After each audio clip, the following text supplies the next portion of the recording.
Assalamualaikum warahmatullahi wabarakatuh. Halo anak-anakku yang soleh dan soleha. Bagaimana kabar hari ini? Semoga kalian selalu dalam lindungan Allah Subhanahu wa Ta'ala ya. Amin. Sebelum kita belajar, alangkah baiknya kita mengucapkan basmalah. Bismillahirrahmanirrahim.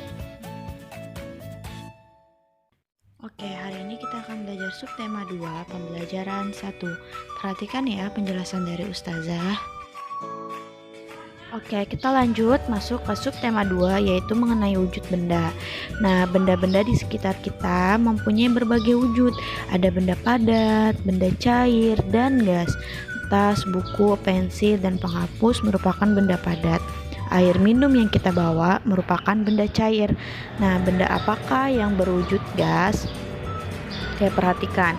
Tony dan adiknya bermain gelembung sabun di halaman rumah. Mula-mula Tony mencelupkan alat penghasil gelembung ke dalam larutan sabun. Tony kemudian meniupnya.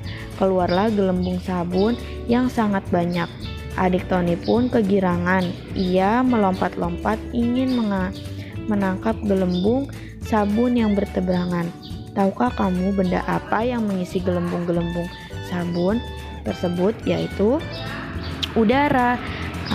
Nah, apa wujud benda tersebut? Nah, wujudnya itu tergantung. Dia itu bisa memenuhi suatu ruang. Misalkan meniup balon. Balon kan bulat. Nah, kalau ditiupkan oleh udara atau gas, nanti dia akan menghasilkan benda bulat. Seperti itu, dia tergantung ruang yang diisikan oleh gas. Oke.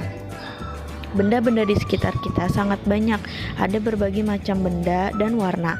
Wujud pun berbeda-beda. Berdasarkan wujudnya, benda dibedakan menjadi benda padat, benda cair, dan benda gas. Nah, dapatkah kamu membedakan benda-benda yang berwujud padat, cair, dan gas? Nah, coba amatilah gambar berikut. Nah, di sini kalian berdasarkan wujudnya, tuliskan dalam tabel seperti berikut. Nah, di sini ada tabelnya. Oke, ada tabel di halaman 34. Nah, kalau kita perhatikan gambar benda padat itu,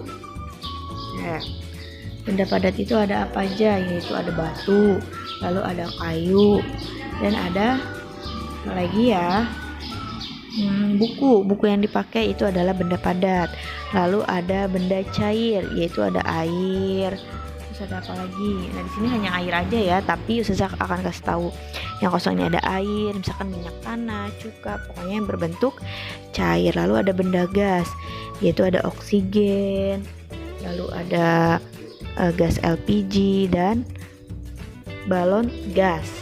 Balon itu adalah benda gas. Nah, jadi setelah kalian mencari informasi tersebut, kalian juga harus mengetahui mengenai wujud benda.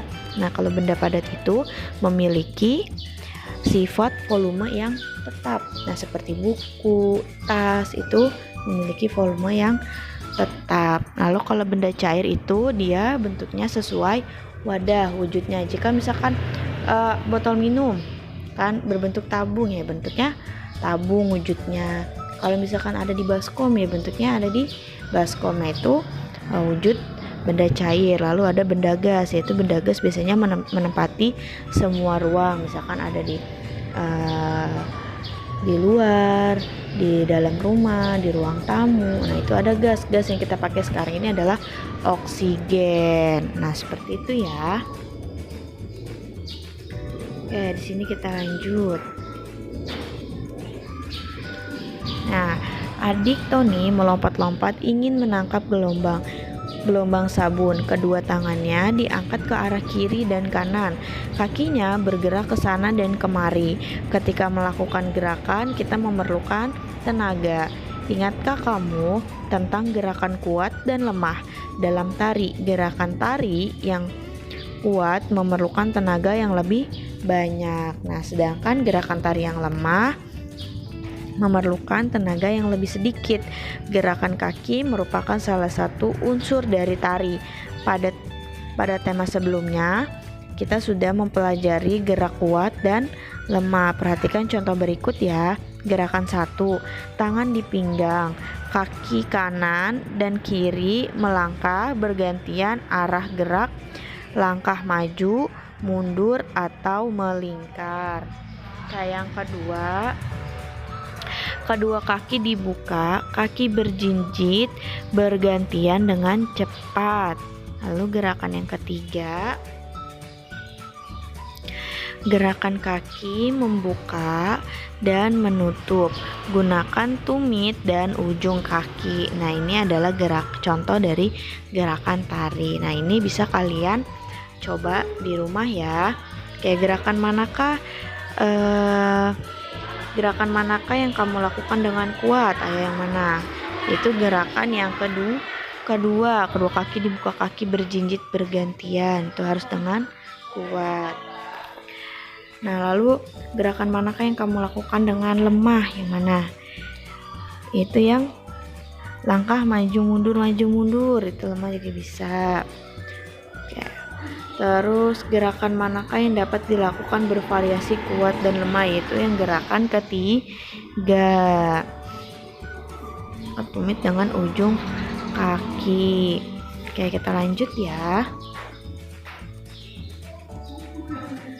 Nah, di sini kemarin kita sudah belajar tentang satuan sentimeter dan meter. Dan hari ini kita akan menghitung tentang kilometer. Kilometer adalah salah satu panjang satuan kilometer. Biasanya digunakan untuk menunjukkan jarak antara dua tempat. Oke, perhatikan ya di sini. Oke, di sini perhatikan. Tony ingin mengajak Joni bermain bola. Rumah Joni tak jauh dari rumah Tony. Jarak rumah Joni hanya sekitar 1 km dari rumah Tony. Seberapa jauhkah 1 km itu? Nah, tahukah kamu apa itu kilometer? Kilometer atau yang dibaca kilometer adalah salah satuan panjang. Satuan kilometer biasanya digunakan untuk menunjukkan jarak antara kedua tempat. Hubungan satuan kilometer dan meter adalah sebagai berikut. 1 km sama dengan 1000 m. 1 kilometer sama dengan 1000 meter. Oke. Coba kalian perhatikan di sini. Perhatikan petanya ya. Nih, siapakah yang rumahnya lebih dekat ke sekolah? Coba. Siapa, rumah Nina atau rumah Lani? Yaitu rumah siapa ya? Ini kan sekolah.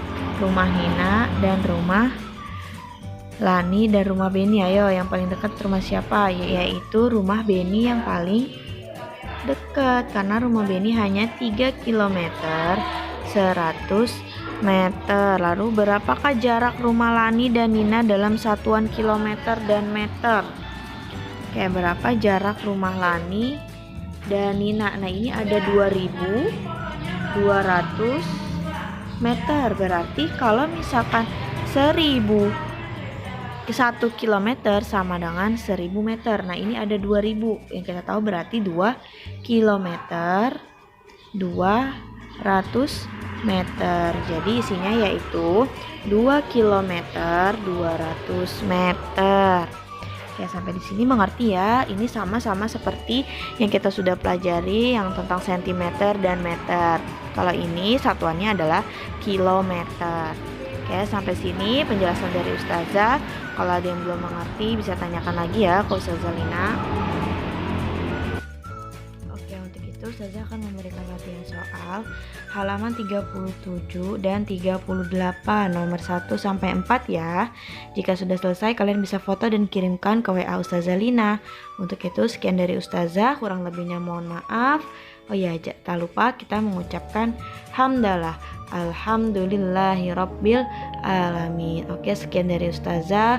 Wabillahi taufiq wal hidayah. Wassalamualaikum warahmatullahi wabarakatuh.